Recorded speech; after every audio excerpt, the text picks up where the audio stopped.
Okay, so welcome to AP European History with Dr. Brovkin. Today we have one of the most interesting and fascinating topics under the rubric Critique of Capitalism. There were a lot of different types of critiques, but the first one we obviously were going to focus on is Karl Marx. His critique is something that generated not just a scholarly work like Adam Smith, a big book called Das Kapital, but it actually created a political movement that is going to haunt Europe for the next 100 years or more. In fact, just very prophetically, it said in the Communist Manifesto, 1848, the ghost of communism is wandering in Europe. So that ghost is indeed going to scare the capitalists for a century to come.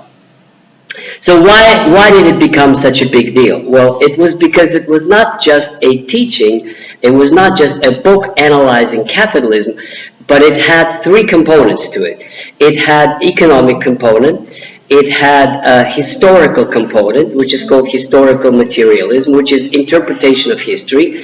It had a philosophical component, which is the whole philosophical framework of civilization, and it had a what to do component, which is a program of action. So that's why Marxism becomes much more than just a theoretical work.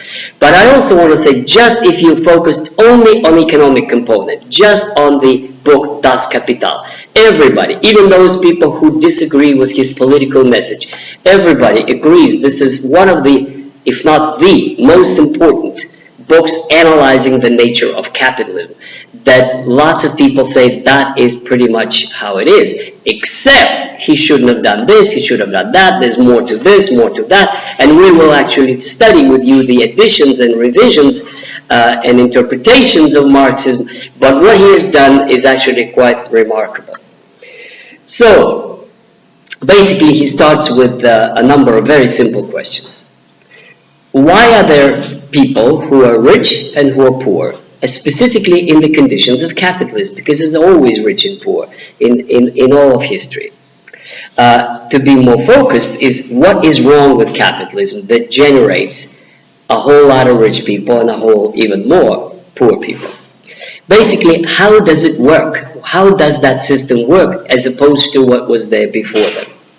So one could say that there is the economic component, philosophical component, and the political action component. So what I'm going to first focus on is the economic component, which is the economic analysis of what capitalism is. Now, anything I'm going to say, of course, is very, very simplistic, because let me tell you, there was a time when I would teach a course just on Marxism. And nothing else, and it'd be like a whole year. So obviously in like 15 minutes, all you can do is just give you the most essential, facts or theses without really going into a serious discussion of the issues. So, about economic issues, economic system of capitalism, he begins like everybody else with Adam Smith, and he does agree, of course, that Adam Smith is right. Everything Adam Smith wrote is absolutely correct, which means that there is this supply and demand law, that there is this invisible hand, that there's equilibrium of price between the price and the commodity and the supply and demand, and all that is absolutely correct. He also goes with Proudhon, who is also a very important French economist in 1820s, who is his antecedent, and it was Proudhon that actually asked similar question and comes to an answer. The question is, what is the original fault of this exploitation of people, of the poverty of workers, like you read in Manchester? Proudhon's answer is private property is theft. So basically, the original sin, so to speak, is the private property, and the capitalists basically always want to have lower wages. He's kind of created the so-called iron law of wages, that's Proudhon, where he argues that the workers' wages will always go down.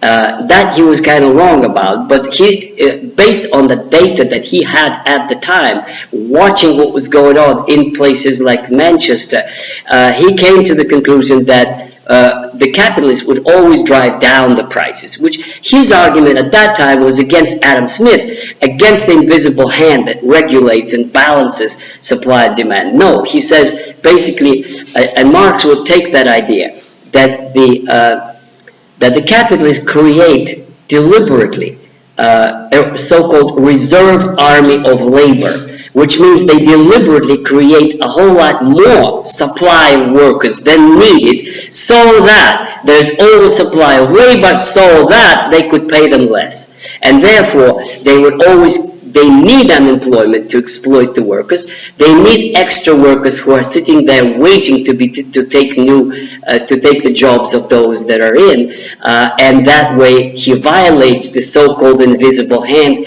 because you could quite see whose hand it is, and it's quite visible. It's the capitalist hand, and the equilibrium is broken because Adam Smith sort of assumed there's going to be a free competition between supply and demand, and you're going to have, a balancing act in terms of price of labor. Anyways, he takes that from Proudhon. But his own contribution could actually be boiled down in the economic part to the idea of surplus value. So this is, those that are apologists of capitalism today, they deny this. They exist. They close their eyes and say, no, we don't even know what it is. They actually are so afraid of that teaching that they actually deny that there is a validity to the concept of surplus value. They prefer to call it profit, they prefer to call it margin, whatever. So let's look at what's surplus value. Well, it's actually quite simple.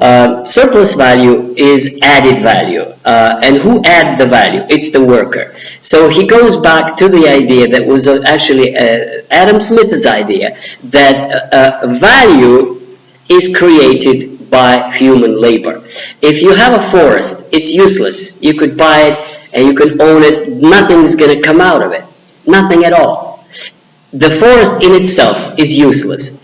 It's only valuable when you bring in the woodcutters and they're going to chop up this wood and make it into a commodity, and then they're going to sell it. Now, the difference between the value that is potential or nothing and the actually piece of wood that goes to the market is the labor of the workers who cut that wood and made it into a commodity. So therefore, it's a simple example that anytime you do something, you add value by work.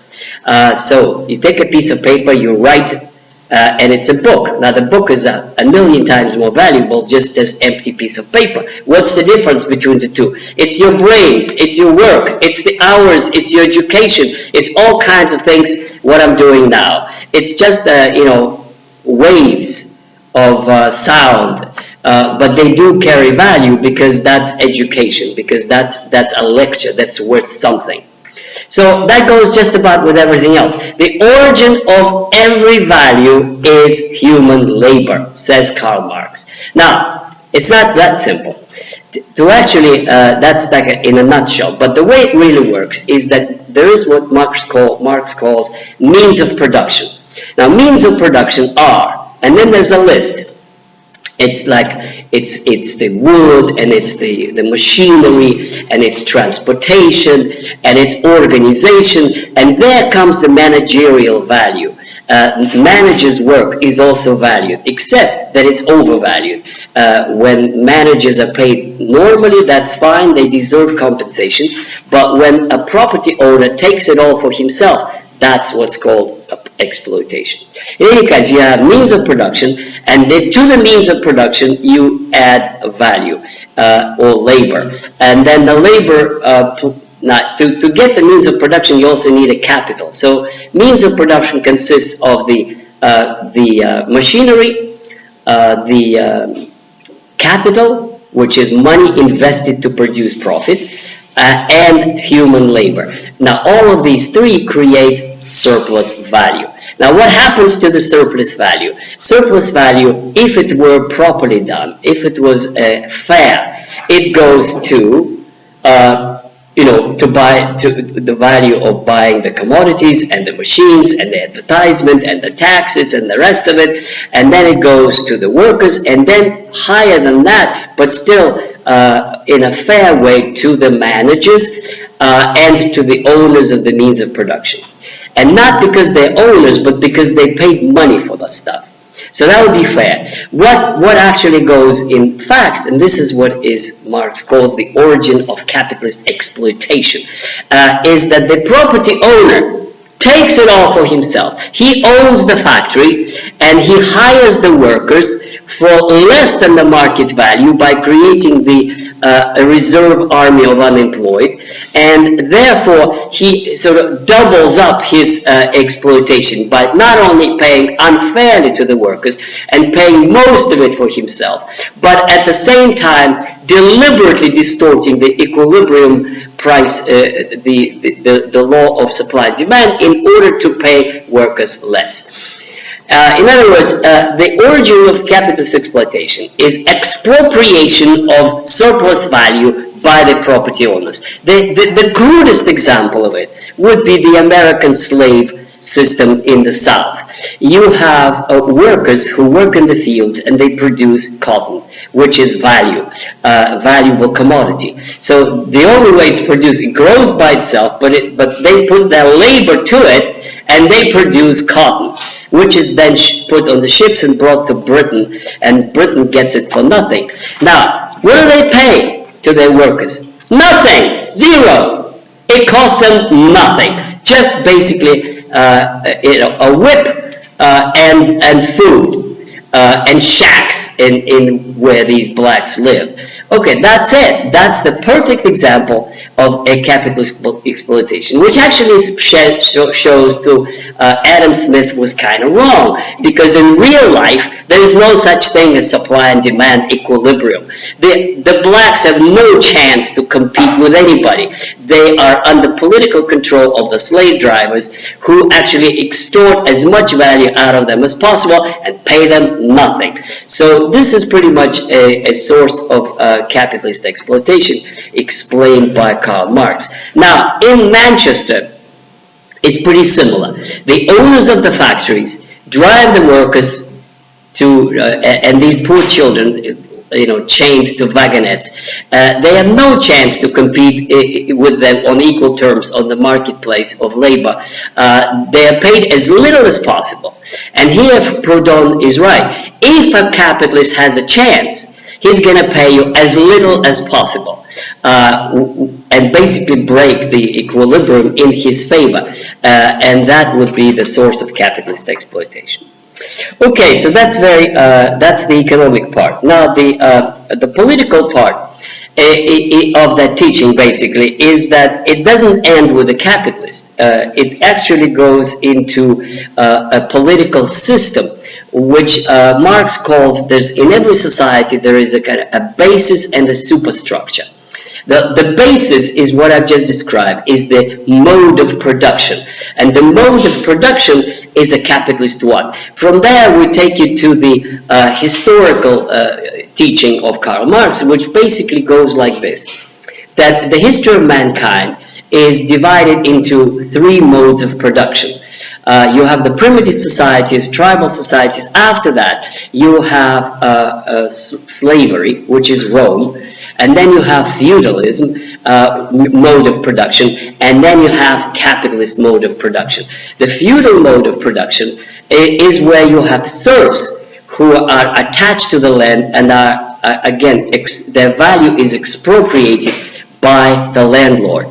And that is also sort of no equilibrium, that is also exploitation. But the capitalist mode of production is different from the feudal one, because you have das Kapital, because you have money invested for profit, which the lords don't do. They basically live off their peasants, and that's the end of it in its pure form. So essentially you have historical stages. One goes from another, and it is the feudal system that generates the capitalist one by accumulating capital, which happened in the 18th century by creating new dynamics of development and the new superstructure. So the basis is the economic foundation, such as feudalism or capitalism, and the superstructure is the laws and government of that system. Therefore, capitalism generates its own system of laws. Exactly as Adam Smith said, the capitalists have made all the laws for themselves and won in that system. Karl Marx corrects him and says, yes, but the reason that is so is because they control the superstructure, which means they control the laws, they control the government, they rule in favor of the bourgeoisie. And it's from here bourgeoisie is capitalist. So Karl Marx makes this conclusion that what the system of government you have in 19th century Europe is the dictatorship of the bourgeoisie. That's the point. And I'm going to pause at this one with this nice summary of dictatorship of the bourgeoisie, the nature of capitalist exploitation, and then we're going to deal with other issues in part 2. And don't forget to subscribe to AP European History with Dr. Brovkin.